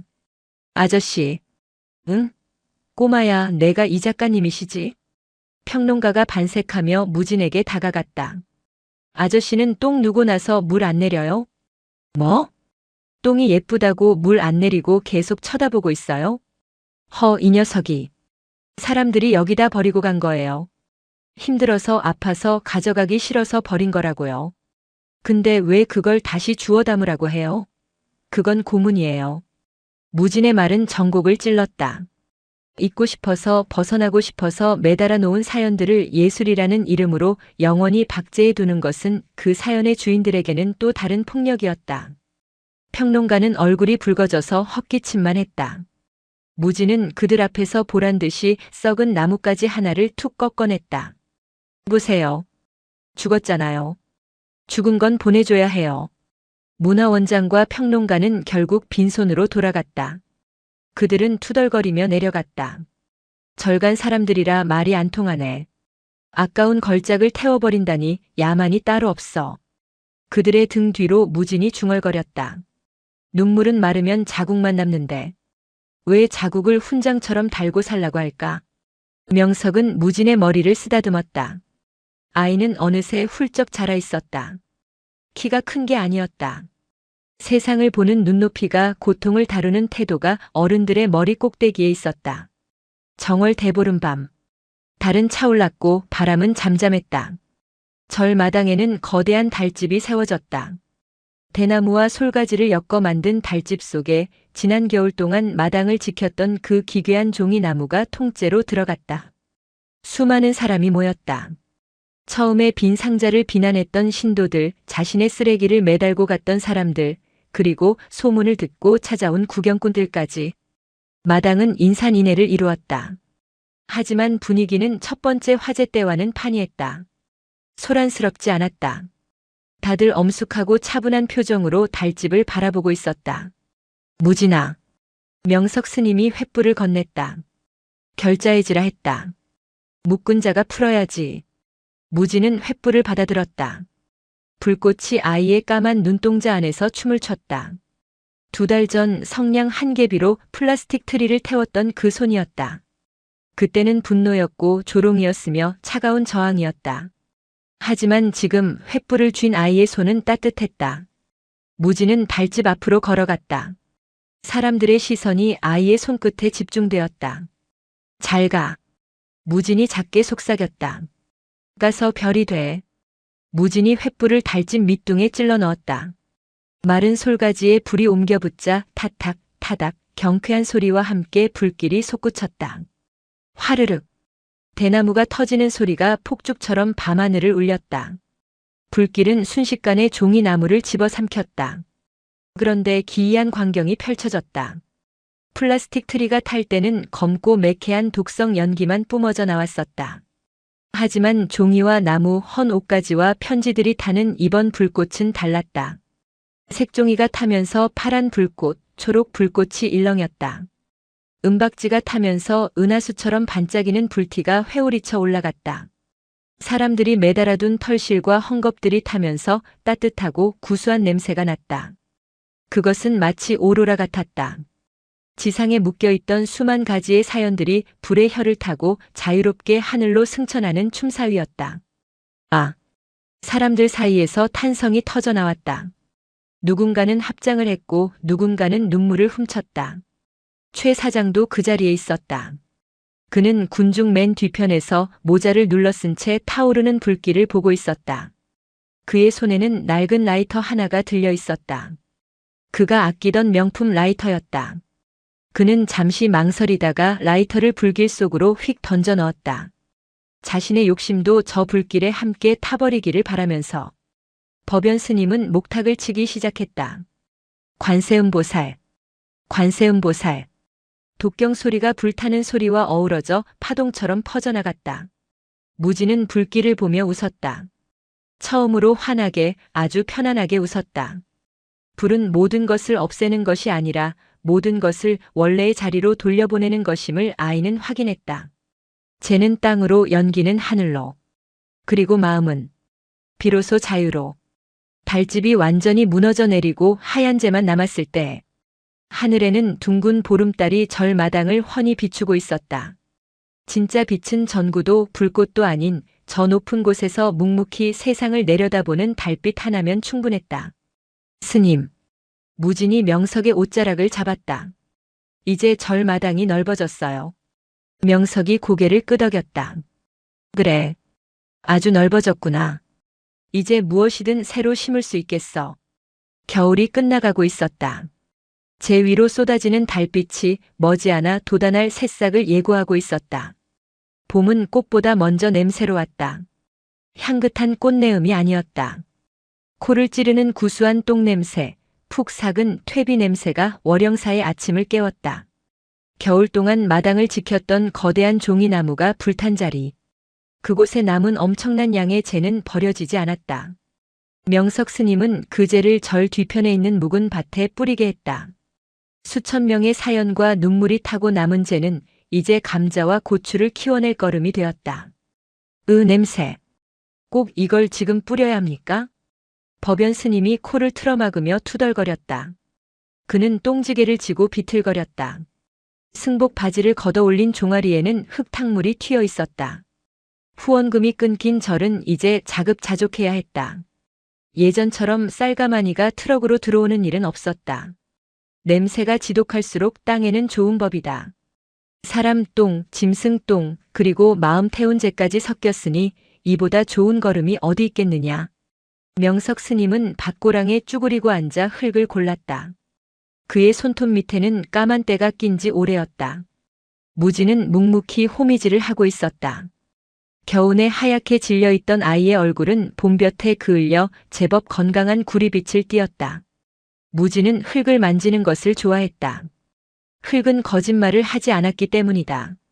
플라스틱 트리처럼 번쩍이지도 않고 빈 상자처럼 속을 감추지도 않았다. 흙은 냄새나면 냄새나는 대로, 거칠면 거친 대로 정직하게 자신을 드러냈다. 무진아, 힘들지 않으냐? 괜찮아요. 재밌어요. 무진이 이마에 땀을 닦으며 웃었다. 재밌어? 너도 참 별종이다. 나는 허리가 끊어질 것 같은데. 법연이 지게를 내려놓으며 주저앉았다. 그는 밭두렁에 핀 민들레를 보며 중얼거렸다. 작년 이맘때는 서울에서 온 신도들이 등산복 사주고 영양제 사오고 난리도 아니었는데 올해는 파리 새끼 한 마리 안 꼬이는구나. 파리가 안 꼬이니 얼마나 좋으냐. 덕분에 벌과 나비가 오지 않느냐. 명석의 말대로 밭에는 배추 흰나비 두어 마리가 팔랑거리고 있었다. 점심 공양 시간. 메뉴는 쑥국과 작년 겨울에 담가둔 묵은 김치 그리고 보리밥이 전부였다. 하지만 밥맛은 꿀맛이었다. 노동 뒤에 먹는 밥은 기도가 필요 없을 정도로 성스러운 것이었다. 그때 요사채 마루에 놓인 전화기가 요란하게 울렸다. 먼지가 뽀얗게 앉은 전화기였다. 법연이 숟가락을 놓고 달려갔다. 네, 월영사입니다. 네? 누구시라고요? 법연의 목소리가 갑자기 공손해지더니 이내 당황한 기색이 역력해졌다. 그는 수화기를 맞고 명석 스님을 향해 소리쳤다. 주지 스님, 종단 본산에서 연락이 왔습니다. 지산 큰 스님께서 오신답니다. 명석의 숟가락질이 잠시 멈췄다. 지산 스님이? 지산. 그는 불교계의 스타였다. 텔레비전 아침 방송에 출연해 마음의 평화를 설파하고 그가 쓴 에세이는 서점가 베스트셀러 1위를 놓치지 않았다. 고학력의 수려한 외모, 유려한 언변까지 갖춘 그는 현대 불교의 아이콘과도 같은 존재였다. 그 바쁘신 분이 여길 왜? 그 방화 사건 이야기를 들으셨나 봅니다. 내일 당장 오시겠답니다. 아이고 이걸 어쩌나. 대접할 것도 없는데. 법연은 다시 안절부절 못하는 예전의 모습으로 돌아갔다. 똥 묻은 바지를 내려다보며 한숨을 쉬었다. 무지는 쑥국을 후루룩 마셨다. 지산이 누구인지 얼마나 대단한 사람인지 무지는 알지 못했다. 다만 어른들이 또다시 무언가를 준비하려 한다는 낌새를 채고 미간을 살짝 찌푸렸을 뿐이다. 다음 날 오후 검은색 고급 세단이 산길을 올라왔다.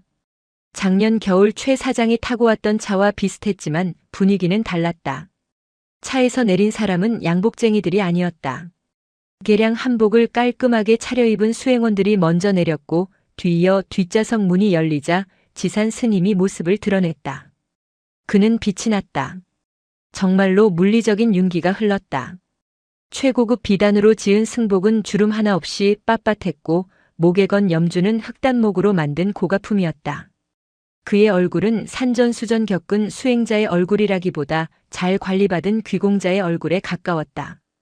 반갑네, 명석 도반. 이게 몇 년 만인가. 지산이 우아하게 합장하며 인사를 건넸다. 그의 목소리는 방송에서 듣던 그대로 저음의 울림이 좋은 성우 같은 톤이었다. 어서 오시게. 누추한 곳까지 발걸음을 해주었구먼. 명석은 평소 입던 낡은 무명 승복 차림 그대로 그를 맞았다. 흙물이 베어 지워지지 않는 바지 끝단이 지산의 비단 가사와 극명한 대조를 이뤘다. 지산은 마당을 둘러보았다. 여기가 그 현장이군. 그의 시선이 밭으로 변해버린 트리 설치 장소에 머물렀다. 대단한 퍼포먼스였어. 내가 칼럼에서도 썼네만 기존의 권위에 대한 파격적인 도전, 선적인 파괴 미학이 돋보이는 사건이었지. 지사는 어려운 말들을 쏟아냈다. 법연은 옆에서 연신 고개를 끄덕이며 감탄하는 신용을 했다. 그 아이는 어디 있나? 무진아. 명석이 부르자 기둥 뒤에서 무진이 걸어 나왔다. 아이는 방금까지 밭에서 김을 매다와서 손과 얼굴에 흙투성이었다. 지사는 무진을 위아래로 훑어보았다.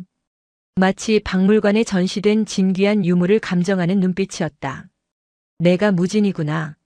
내 책은 읽어보았느냐? 무진은 고개를 저었다. 아직 못 읽었구나. 하긴 산골에 있으니. 내가 불을 질렀을 때 무슨 생각을 했느냐? 공에 대한 깨달음이었느냐 아니면 색에 대한 부정이었느냐? 지사는 기대에 찬 눈으로 물었다. 그는 아이의 입에서 뭔가 철학적이고 심오한 대답이 나오기를 바라는 듯 했다. 그래야 자신의 칼럼이 더 빛날 테니까. 무진은 잠시 생각하더니 입을 열었다. 추워서요. 응? 추워서 불을 피웠는데요. 지산의 표정이 묘하게 일그러졌다. 그는 헛기침을 했다. 허허, 역시. 선문답에 능하구나. 직관적이야. 그래, 거짓은 춥고 진실은 따뜻하지. 아주 훌륭한 비유다. 지사는 꿈보다 해몽을 늘어놓으며 무진의 머리를 쓰다듬으려 했다. 무진이 살짝 고개를 뒤로 뺐다. 지산의 손에서 짙은 향수 냄새가 났기 때문이다. 절에서 피우는 향 냄새가 아니라 백화점 1층에서 나는 인공적인 꽃향기였다. 명석 도반, 내가 온 이유는 따로 있네. 지산이 본론을 꺼냈다. 이 아이, 내가 서울로 데려가고 싶네. 데려가다니? 여기 두기엔 아까운 제목이야. 내가 운영하는 명상센터에 데려가서 체계적으로 교육시키고 싶어. 검정고시도 치게 하고 나중에 불교대학에도 보내고 내 후계자로 키워볼까 하네. 법연의 눈이 휘둥그레졌다. 지산 스님의 후계자라니. 그것은 곧 불교계의 엘리트 코스를 밟는다는 뜻이었다. 무진아, 들었니? 서울 가고 싶지 않아? 법연이 들뜬 목소리로 물었다. 하지만 무진의 표정은 덤덤했다. 아이는 지산의 비단옷과 자신의 흙 묻은 바지를 번갈아 쳐다보았다. 지산은 저녁 공양까지 들고 가겠다고 했다. 법연은 부랴부랴 시장에 가서 두부를 사오고 아껴둔 참기름을 꺼냈다. 상차림은 소박했지만 정갈했다. 지사는 젓가락으로 두부 조림을 아주 조금 떼어 입에 넣었다. 간이 좀 세군. 수행자는 담백한 맛을 즐겨야 하는데. 그는 반찬 투정을 고상한 설법처럼 포장해서 했다. 밥알을 세듯이 천천히 씹으며 그는 훈계를 이어갔다. 무소유란 무엇인가? 단순히 가지지 않는 것이 아니라 가질 필요조차 느끼지 않는 경지네. 현대인들은 너무 많은 것을 채우려다 병이 들지. 무진은 묵묵히 밥을 먹었다. 입가에 고추장 국물이 묻는 줄도 모르고 씩씩하게 숟가락질을 했다. 지산이 보기에 그 모습은 탐욕스러워 보였다. 무진아, 천천히 먹거라. 음식에 탐을 내는 것도 번뇌다. 무진이 숟가락을 내려놓았다. 그리고 물병을 들어 빈 밥그릇에 물을 부었다. 그릇에 남은 고춧가루와 밥풀 하나까지 헹궈서 꿀꺽 마셨다. 바로 공양의 정석이었다. 반면 지산의 밥그릇에는 밥알이 꽤 많이 붙어 있었고 반찬도 반 이상 남겨져 있었다. 스님. 무진이 입을 닦으며 불렀다. 그래, 말해보거라. 스님 가방은 왜 그렇게 무거워요? 지산이 당황했다. 가방이라니? 지산이 가져온 가죽 가방은 한눈에 봐도 묵직해 보였다. 수행원이 들고 있다가 마루 한쪽에 내려놓을 때 쿵 소리가 났을 정도였다. 아까 보니까 아저씨가 낑낑대면서 들던데요. 무소유라면서 가방엔 뭐가 그렇게 많이 들었어요? 그건 책도 있고 강의 자료도 있고.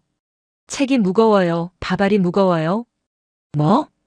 저는 밥알 하나도 아까워서 다 먹었는데 스님은 밥알을 남기셨잖아요. 책에 밥알 남기지 말라고 안 써 있어요? 순간 정적이 흘렀다. 명석 스님은 웃음을 참느라 고개를 돌렸고 법연은 사색이 되었다. 지산의 얼굴이 붉어졌다. 그는 평생 강단 위에서 남을 가르치기만 했지 9살짜리에게 밥상머리 교육을 받은 적은 없었다. 게다가 그 지적은 너무나 치명적이었다. 입으로는 무소유와 비움을 말하면서 정작 자신의 밥그릇 하나 깨끗이 비우지 못하는 모순. 허허흠. 이 아이가 당돌하군. 지사는 애써 태어난 척하며 찻잔을 들었다. 하지만 찻잔을 쥔 손이 미세하게 떨리고 있었다. 식사가 끝나고 지사는 서둘러 떠날 채비를 했다. 서울에 급한 일정이 생각났다는 핑계였다. 그는 무진을 데려가겠다는 말은 다시 꺼내지 않았다. 차에 오르기 전 지사는 마지막으로 체면을 차리려는 듯 무진에게 덕담을 건넸다. 세상을 넓게 보아야 한다. 우물 안개구리가 되지 말고. 무진은 흙 묻은 손을 털며 대답했다. 스님, 우물 안에는 하늘이 하나밖에 없어서 진짜 잘 보여요. 근데 밖에는 하늘이 너무 넓어서 어디를 봐야 할지 모르겠어요. 지사는 아무 말도 하지 못했다. 그는 도망치듯 차 문을 닫았다. 검은 세단이 흙먼지를 일으키며 사라졌다. 차가 떠난 자리 매캐한 배기가스 냄새가 났다. 무진은 코를 킁킁거렸다. 똥냄새가 훨씬 났다. 아이의 혼잣말에 명석 스님이 크게 웃음을 터뜨렸다. 그래, 똥은 썩으면 거름이라도 되지만 저 냄새는 머리만 아프게 하지. 법연은 멀어지는 차를 아쉽다는 듯 바라보았다. 그래도 서울 가면 출세길이 열리는 건데. 법연아. 명석이 엄하게 불렀다. 네. 무진이는 이미 출가한 놈이다. 속세의 출세가 무슨 소용이냐? 그리고 보아라. 저 아이는 이미 우리보다 큰 스승이다. 무진은 다시 밭으로 돌아갔다. 해가 뉘엿뉘엿 넘어가고 있었다. 아이는 호미를 들고 묵묵히 잡초를 뽑았다. 화려한 언변도 비싼 승복도 고상한 철학도 흙 앞에서는 힘을 쓰지 못했다. 호미질 한 번에 잡초 뿌리가 뽑혀 나오고 그 자리에 감자알이 굵어지는 것. 그것만이 진짜였다. 무진의 등 뒤로 길게 늘어진 그림자가 마치 거대한 산처럼 보였다. 시간은 산을 깎고 사람을 깎았다. 7년이라는 세월이 흘렀다. 월영산은 여전히 그 자리에 있었지만 조금 더 낡고 조금 더 기울어져 있었다. 장마가 시작되었다. 하늘에 구멍이라도 뚫린 듯 며칠째 폭우가 쏟아졌다. 산사의 기와들은 이끼가 끼어 검푸르게 변했고 물을 먹은 목재 기둥에서는 시큼한 곰팡이 냄새가 났다. 무진아, 양동이, 이쪽에 하나 더 대라. 법연 스님의 다급한 목소리가 요사체를 울렸다. 천장 한 구석에서 빗물이 뚝뚝 떨어지고 있었다. 무진은 이제 16 청년이 되어 있었다. 승복 소매가 짧아 손목이 훤히 드러났고 어깨는 떡 벌어져 있었다. 그는 능숙하게 빨간 고무통을 가져와 물이 새는 곳에 받쳤다. 퉁, 퉁, 투두둑. 빗물 떨어지는 소리가 목탁 소리보다 요란했다. 이놈의 비는 그칠 생각을 안 하네. 이러다 절 떠내려가겠다. 법연은 수건으로 바닥을 훔치며 한탄했다. 그는 늙었다. 머리카락은 더 휘어졌고 허리에는 파스를 붙이고 살았다. 하지만 예전처럼 돈 타령을 하지는 않았다. 그저 쌀독에 곰팡이가 필까 늙은 주지 스님이 감기라도 들까 걱정하는 잔소리꾼이 되었을 뿐이다.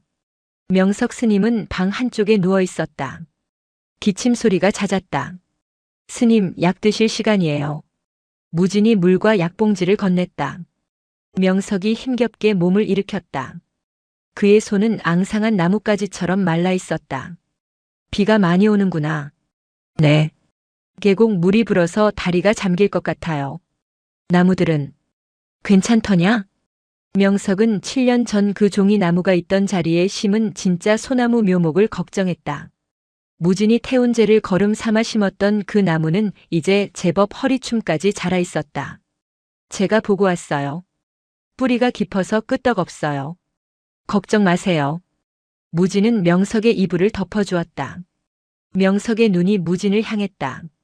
맑고 깊었던 아이의 눈은 이제 단단하고 그윽한 청년의 눈으로 변해 있었다. 무진아. 네. 절이 많이 낡았다. 고쳐야 하는데. 내가 집만 되는구나. 그런 말씀 마세요. 비 새면 제가 막으면 돼요. 지붕에도 올라갈 수 있어요. 무진은 씩씩하게 말했지만 현실은 녹록지 않았다. 석가래가 썩어 들어가고 있었다. 전문 목수가 와서 대대적인 보수를 하지 않으면 무너질 수도 있다는 진단을 받은 지 오래였다. 하지만 돈이 없었다. 사람들이 가져다주는 공양미와 채소로 끼니는 해결했지만 수천만 원이 드는 공사비는 감당할 수 없었다. 밤이 되자 빗줄기는 더 굵어졌다. 천둥 소리가 산을 뒤흔들었다. 우르릉, 쾅. 법당의 창호지 문이 덜컹거렸다. 무진은 잠을 이룰 수 없었다. 빗소리 사이로 불길한 소리가 들려왔기 때문이다. 흙이 쓸려 내려가는 소리. 돌이 굴러가는 소리. 그것은 7년 전 트리가 탈 때 나던 소리와는 달랐다. 그때는 인간의 욕심이 타는 소리였지만 지금은 자연이 인간의 흔적을 지우려는 소리였다. 새벽 3시. 쿡쿡 마이너스 하는 둔탁한 진동이 바닥을 타고 올라왔다. 무진은 본능적으로 튀어 일어났다. 법연 스님도 놀라서 눈을 떴다. 이게 무슨 소리냐? 산사태 같아요. 뒤쪽입니다. 무진은 손전등을 들고 뛰쳐나갔다. 비바람이 얼굴을 때렸다. 앞이 보이지 않을 정도의 폭우였다. 대웅전 뒤편 산비탈을 지탱하던 석축이 무너져 있었다. 시커먼 흙더미가 파도처럼 밀려와 대웅전 뒷벽을 덮치고 있었다. 나무 몇 그루가 뿌리째 뽑혀 나뒹굴고 있었다. 안 돼. 뒤따라 나온 법연이 비명을 질렀다. 저기 뚫리면 법당 다 무너진다. 불상이 위험해. 법연은 삽을 들고 흙더미로 뛰어들었다. 하지만 역부족이었다. 퍼내도 흙은 계속 흘러내렸다. 물길이 바뀌어 법당 쪽으로 콸콸 쏟아지고 있었다. 법연 스님, 비켜요. 위험해요. 무진이 소리쳤지만 법연은 들리지 않는 듯 했다. 내가 어떻게 지킨 절인데. 이 절이 어떤 절인데. 법연은 울부짖으며 맨손으로 흙을 파냈다. 손톱이 뒤집히고 피가 났다. 그에게 월영사는 단순한 건물이 아니었다.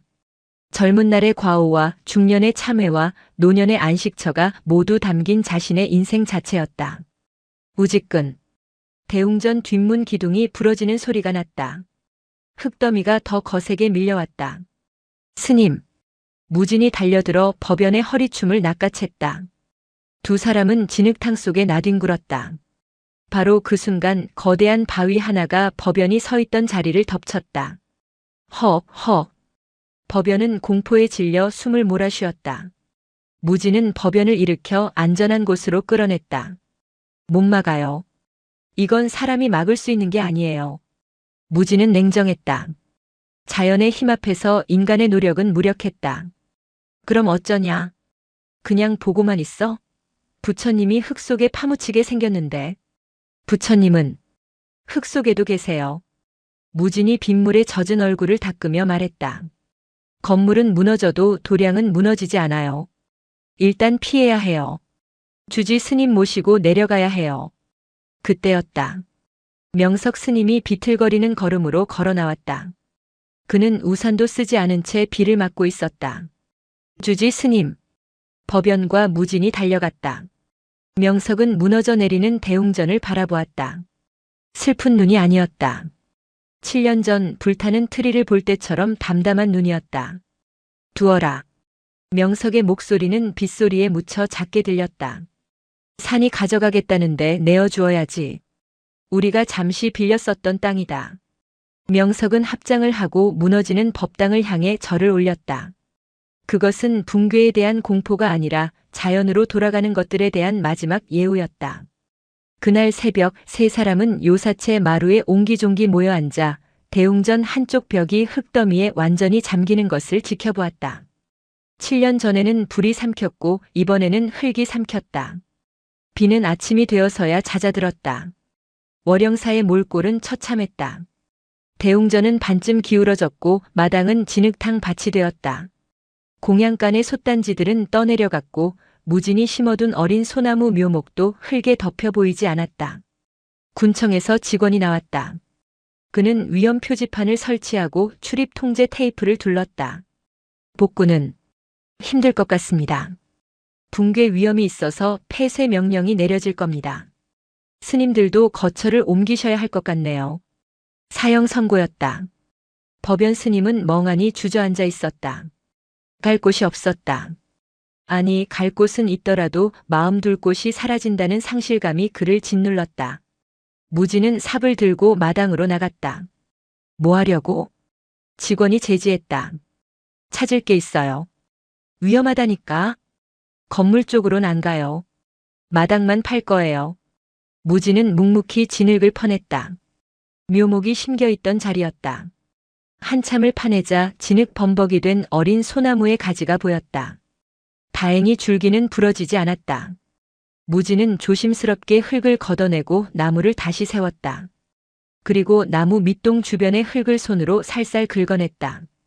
그 흙 속에서 무언가 반짝이는 것이 나왔다. 유리 조각이었다. 7년 전 사람들이 매달았던 장식품 중 깨진 유리병 조각 하나가 흙 속에 묻혀 있다가 나온 것이다. 그리고 그 옆에는 삭지 않은 플라스틱 단추 하나, 녹슨 쇠붙이 조각 하나가 나왔다. 화재와 풍화 그리고 수해를 겪으면서도 사라지지 않은 아주 작고 하찮은 것들. 무진은 그것들을 손바닥 위에 올려놓았다. 법연 스님. 무진이 불렀다. 이것 보세요. 법연이 힘없이 다가왔다. 쓰레기잖아. 네. 쓰레기예요. 근데 버티고 있었어요. 불에도 안 타고 물에도 안 쓸려가고 흙 속에서 나무 뿌리를 잡고 있었어요. 무진은 그 작은 조각들을 다시 나무 밑에 묻어주었다. 절이 무너진다고 우리가 사라지는 건 아니에요. 이 조각들처럼 흙 속에 박혀서 버티면 돼요. 다시 세우면 되죠. 10년이 걸리든 20년이 걸리든. 무진의 말에 법연은 코를 훌쩍였다. 너 정말 많이 컸구나. 징그럽게 컸어. 명석 스님이 지팡이를 짚고 나왔다. 그는 폐허가 된 저를 보며 말했다. 법연아. 네, 스님. 우린 안 떠난다. 네. 하지만 군청에서. 건물 안에서 안 자면 될 일 아니냐. 마당에 천막을 치자. 밥은 돌 위에 솥 걸고 해먹으면 되고. 옛날 수행자들은 바위굴에서도 살았다. 명석은 무진이 세워놓은 어린 소나무를 가리켰다. 저 나무가 서 있는데 우리가 도망가면 쓰나. 나무가 외롭지 않게 곁을 지켜야지. 그날 오후부터 월영사 재건 작전이 시작되었다. 거창한 공사가 아니었다. 굴러다니는 기와장을 모아 아궁이를 만들고 비닐 천막을 쳐서 잠자리를 만들었다. 다시 가난해졌다. 7년 전보다 더 아무것도 없는 상태가 되었다. 하지만 이상하게도 분위기는 밝았다. 무진은 진흙투성이가 된 채 웃으며 말했다. 스님, 오늘 저녁은 수제비 어때요? 밀가루는 안 떠내려갔거든요. 좋지. 빗물 바닥 끓이면 간도 맞겠구나. 폐허 위에서 연기가 피어올랐다. 수제비 끓는 냄새가 났다. 무너진 법당 처마 밑 풍경이 바람에 흔들리며 땡, 땡 맑은 소리를 냈다. 아무것도 없지만 모든 것이 있는 저녁이었다. 가을이 깊어지자 명석 스님의 기침소리에는 쇳소리가 섞여 나왔다. 천막 생활은 노구에게 가혹했다. 마을 사람들이 십시일반으로 모아 조립식 패널로 요사체를 지어주었지만 명석의 몸속에 퍼진 병만은 이미 깊은 뿌리를 내린 뒤였다. 스님, 병원에 가십시다. 제발요. 법연 스님이 눈물로 호소했다. 그의 손에는 꼬깃꼬깃한 돈 봉투가 들려 있었다. 지난 몇 달간 산나무를 캐다 팔고 공사판 잡부로 나가 모은 돈이었다. 됐다. 낡은 기계 고쳐 쓰는 거 아니다. 명석은 벽에 기대 앉아 손을 저었다. 그의 얼굴은 반투명한 종이처럼 얇아져 있었다. 무진아. 네, 스님. 무진이 물수건으로 명석의 이마를 닦아내며 대답했다. 장작 패놓았느냐? 네. 겨울 나실 만큼 넉넉히 해뒀습니다. 그 장작. 내 몸 데우는 데 쓰지 말고 나갈 때 쓰거라. 명석의 담담한 유언에 법연이 방바닥을 치며 통곡했다. 아이고 스님. 무슨 말씀을 그렇게 하십니까? 울지 마라. 시끄럽다. 명석은 가쁜 숨을 몰아쉬며 말을 이었다. 법연아, 너는 절을 다시 크게 짓고 싶어 했지. 기와 올리고 단청 입히고. 그래야 부처님 대접해드리는 거라고. 그거야. 번듯해야 사람들도 오고. 이 텐트 법당이 춥더냐? 춥지요. 춥고 초라하고. 나는 여기가 좋다. 벽이 얇으니 바람소리 잘 들리고 지붕이 낮으니 겸손해지고. 부처님도 대웅전 상석에 계실 때보다 지금 저 플라스틱 의자 위에 계신 게 더 편해 보이시는구나. 명석의 시선이 방 한 구석에 모셔둔 작은 불상을 향했다. 흙더미 속에서 건져낸 금박이 다 벗겨진 볼품없는 불상이었다. 무진아. 네. 너는 알겠느냐? 명석이 무진의 손을 잡았다. 앙상한 뼈마디가 느껴졌다. 네. 압니다. 무엇을? 장작은 타야 따뜻하고 사람은 가야 빈자리가 생긴다는 거요. 허허. 녀석. 나보다 낫구나. 명석은 희미하게 웃었다. 춥다. 문 좀 열어라. 바람이 찹니다. 그래도 열어라. 별이 보고 싶구나. 무진이 방문을 열었다. 늦가을의 차가운 밤 공기가 방 안으로 밀려들었다. 하늘에는 7년 전 무진이 올려다보았던 그 별들이 여전히 총총히 박혀 있었다. 저기, 내가 만든 트리가 있구나. 명석은 헛것을 보는 듯 했다. 하지만 무진은 알 수 있었다. 스님의 눈에는 과거에 화려했던 가짜 트리도 쓰레기로 만든 트리도 아닌 세상 모든 삼라만상이 빛나는 거대한 우주라는 트리가 보이고 있음을. 예쁘구나. 하나도 가짜가 없어서. 그 말을 끝으로 명석의 고개가 툭 떨어졌다. 잡고 있던 무진의 손에서 힘이 빠져나갔다. 다 타버린 장작처럼 육신에서 열기가 빠져나가고 있었다. 법연의 오열이 산사를 울렸다. 하지만 무진은 울지 않았다. 그저 스님의 감지 못한 눈을 조용히 쓸어내려 감겨드릴 뿐이었다. 장례는 조촐했다. 아니 초라했다. 명석 스님의 유언대로 부고를 알리지 않았다. 찾아오는 조문객도 거의 없었다. 마을 주민 몇몇과 가끔 절에 들러 마음을 내려놓고 가던 이름 모를 사람들 뿐이었다. 다비식 화장을 할 돈도 거창한 연화대다비장을 꾸밀 여력도 없었다. 무진과 법연은 마당 한가운데에 장작을 쌓았다. 명석 스님이 겨울을 나라고 걱정했던 그 참나무 장작들이었다.